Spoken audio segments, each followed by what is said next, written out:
Looking out of the window on our descent into London Gatwick Airport, you can tell that is not a default Microsoft Flight Simulator aircraft. Yes, that's right, ladies and gentlemen, today we are taking a look at the Project Megapack A330 300 for Microsoft Flight Simulator. Let's get into this video.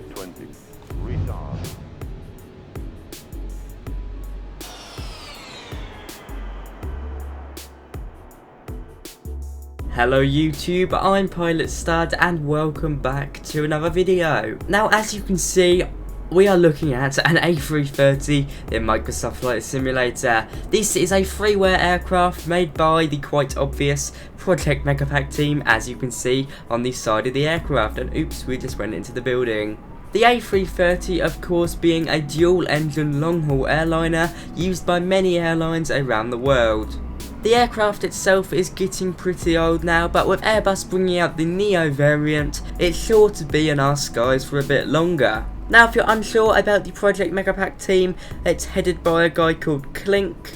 He and his team initially started out with the livery Megapack, but are now working on an aircraft Megapack and putting it together as a whole project. This is their first major airliner. We've had the A321, but that went off the A320. This is of course a whole nother ball game. I've tested this aircraft vigorously, taking it out on a takeoff, landing and a fly about the south of England, and there's certainly some positives and negatives, and you know me, I will go into all of them today. Now I should point out that there is some known bugs with this aircraft. The team are looking to fix these with numerous patches down the line. These include sadly no icing or wing flex yet, and the rudder is slightly sensitive. In addition to that, mouse controlled spoilers reversers do not work just yet, so use keybinds or peripherals to control them. But now, the moment of truth, let's hop into the cockpit. So throughout this video, I would like you guys to remember, keep it in your brain that this is a freeware aircraft that you can download,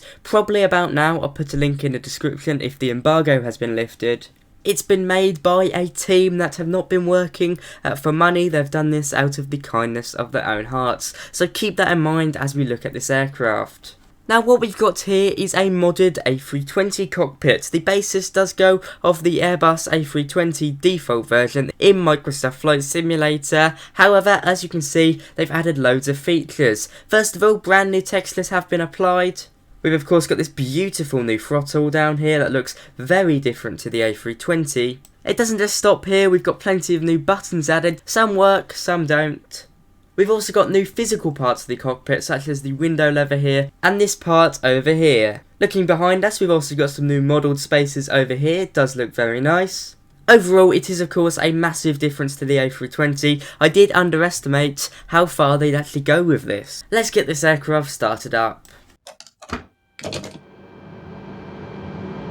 Okay, so one thing I should note is that if you want to use this airliner, you do have to uninstall the A320NX and reinstall it when you want to use it, because this aircraft is incompatible with it. This of course means this airliner is not study level, because we haven't got all of the avionics correctly in here, but who knows, down the line we may see something special. This does mean we've got the default MCDU in here as well. And sadly that means this aircraft may not be 100% compatible with VATSIM. Now I'm not sure, they may have added some stuff in here, but I can't recall the default Airbus MCDU from the original game because I haven't used it for a while. So if I'm missing something, please correct me in the comments down below and I apologise. We've got new cover-ups on this nav button here. Looks a bit light to me. I think it should kind of be see-through if I'm not mistaken. And of course, as I said, we've got the new throttle lever down here. Overall, it looks a lot more like the A330 cockpit. It hasn't just been an A320 cockpit with an A330 external model. For a freeware airliner in its early days, it is beautiful, I have to say. Zooming in, you can see the textures are a bit pixelated, but hey, no one's going to get this close anyway. Whoever worked on the engines deserves a raise, even though this is freeware, because they've done an impeccable job here. Now, as you can see, getting closer to the aircraft, it does look a bit funny in my opinion. A bit low fidelity with the blurry textures and some kind of weird kind of curving effects there. I'm not too sure what's going on here, but I'm sure they'll fix it down the line. Another thing that is slightly annoying is these windows. I'm not too sure what's going here with the texture layering, but once again, this is a freeware airliner and its first release, so you can't expect it all. Now, a real highlight of this aircraft is the amazing new sounds.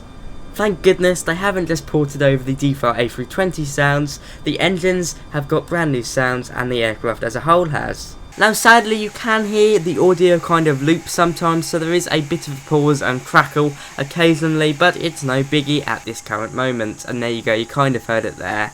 Turning on the nav lights, you can see the lights being here at the back of the aircraft. When we turn the navigation lights on, you can see this light does pop on. There's no horrible lights escaping from their bulbs, so that's certainly a plus. The gear assembly is remarkable, although they could do with a bit more colour here because it looks like we're missing some metallic silver and it's just white at the moment. But hey, updates are down the line. Let's take this aircraft for a ride now. So here we are departing from London Gatwick at runway 26 of course. Taking off, we fly to the east and turn around, come back in for a landing. Now I did experience some issues with the flight model, but I'll get into that later. But for now, enjoy these engine sounds with the takeoff. The flight model on takeoff is pretty good, a bit like the default A320 in my opinion, and not as good as the A320NX, but to be fair I can't really compare them because of course one has had a lot more time on, and of course the A320NX is a far bigger project.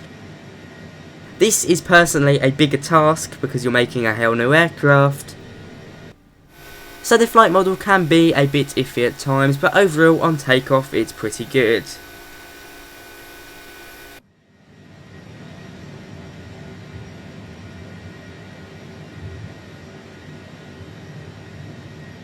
You can see, looking outside, this aircraft, I mean it does look really nice. It's going to be perfect for screenshots and of course long haul flights down to the Caribbean. Now an issue that happened for me was to do with the autopilot. As you can see on the screen now, I've even put a webcam to show me moving the side stick.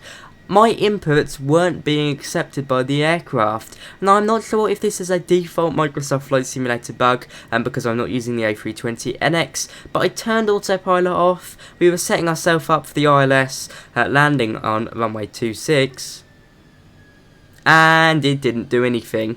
The elevators and rudders seemed to work, but the ailerons, they just weren't moving the aircraft. It was really bizarre. As soon as I reloaded in, this problem seemed to go away, but it was a bit of a cause for concern for me. Not too sure what's happening here. If you're experiencing this, put it down below, because it might just be some file that I've broken somewhere, but I really doubt it. But as long as you save your flight, exit to the menu and reload back in, it seems to go away.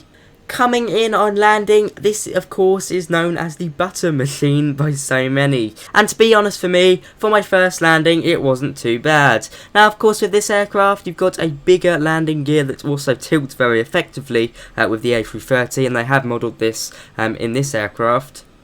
And this made me struggle with it because it's nothing like the A320, so I kind of came in to land like the A320, kind of forgetting we had the tilted gear, and it was hard. Not my best landing by any means, but still a lot of fun. The aircraft came to a swift stop, and the flight model on landing was pretty nice.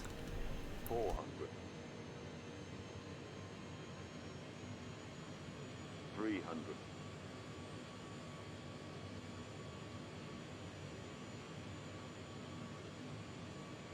200,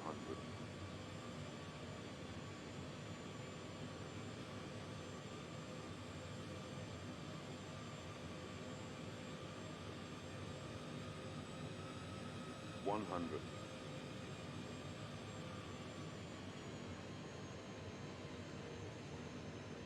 60, 50, 40, 30, 20, retard.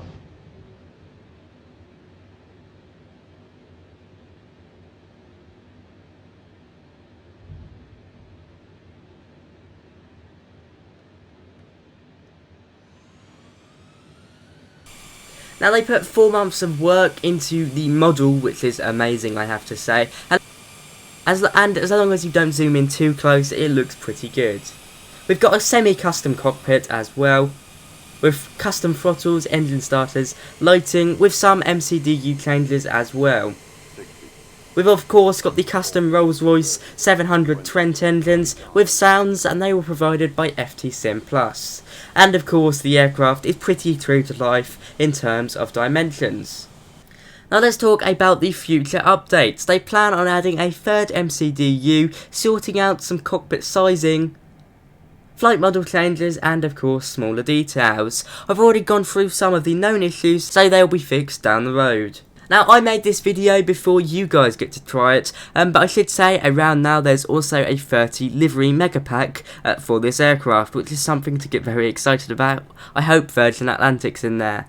Back on the ground here at Gatwick, we're now at night time. I just turned the landing and taxi lights on to show you how they look, and they look pretty good. So what do you guys think? Do you like the Project Mega Pack? With custom sounds, of course, this beautiful aircraft model, and a semi-custom cockpit, it's certainly a fantastic freeware aircraft. Of all the add-ons I've tested, it's the best freeware aircraft so far, except from the A320NX, but you know, it is what it is. It's not a study level airliner, nor was it intended, so I mean, if you're coming to get this to get a study level airliner, then it's not for you. Wait down the line for someone like PMDG, Aerosoft to make one. I think the lighting in the cockpit, especially at night, deserves a massive shout out as well. They've done a superb job here.